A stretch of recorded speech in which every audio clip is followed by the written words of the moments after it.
No. I'm not start cooking. No.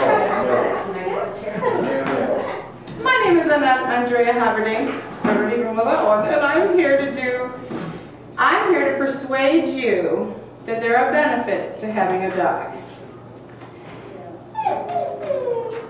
Hi, I just want to say a few things, please. I'm a dog. I can be big, I can be little, I can be hairy, or I can be bald. But one thing's for sure, I love to play. I'll catch a ball, I'll catch a frisbee, and I'll bring it back to you, and most of the time. One thing I'll do is I'll do anything you say. And I'll love you unconditionally until your dying day. And if loving you more than any human isn't enough, then sleep on this one. I make a great security system. I promise to inform you that there's people lurking about. I'll even let your neighbors know with my roof, roof, loud bark. I make a great doorbell. You won't miss any solicitors anymore because I'll make sure I let you know that they're at the door. I didn't mean for this to rhyme. I'm not just a hindrance on your social life, and I'm not just a high maintenance cost.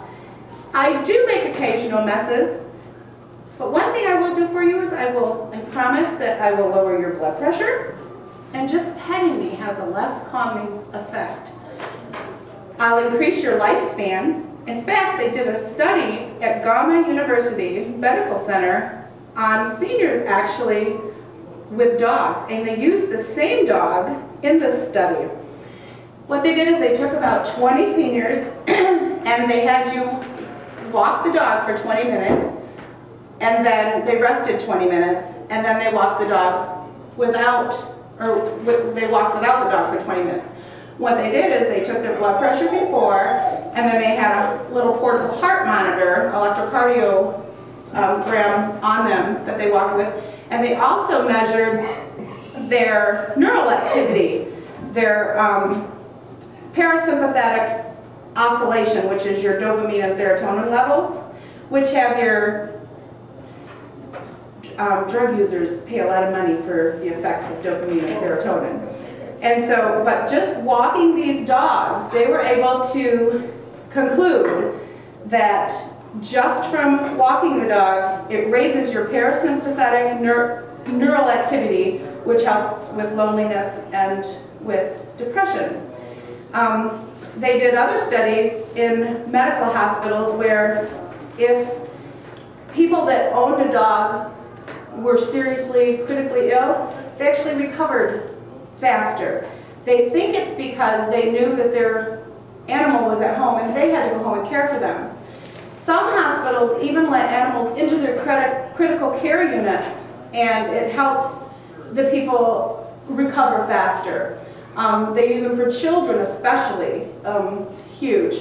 Another place where they'll use them is in the Alzheimer units. It causes the Alzheimer patients to have less outbursts. I mean, it's a big thing, and it's not just dogs. It's, you know, a lot of times it's any animal in your home, even if it's a cat sitting on your lap.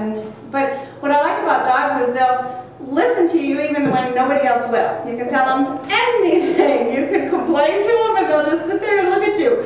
And they're loyal. They're so loyal.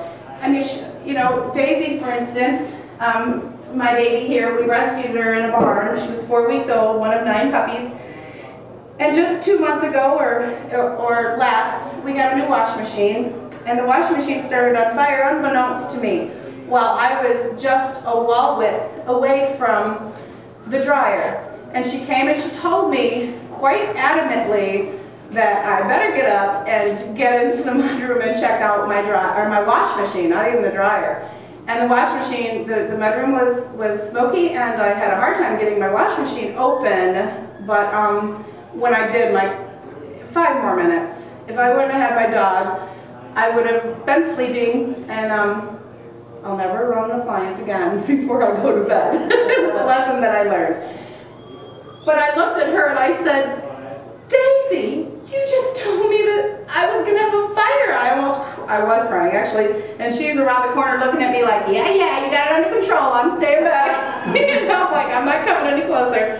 And another night, in fact it was the same night that our storage got broken into, and I feel really bad but our shed had been messed with. But Daisy had let us know that somebody was outside. And so Scott and Kyle both went out there, and our shed things were pulled down, but nobody was able to get in there. I wish we had paid maybe more attention, but you just don't think anything's going to happen, and that's the night they got into the storage, unfortunately.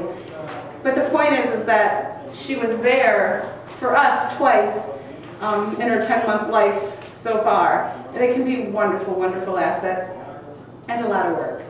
If you're, absolutely not an animal lover, or you can't take care of one, of course, don't have one. But if you're ever looking for a good little companion, there's a lot of dogs out there or animals, period, that need a home.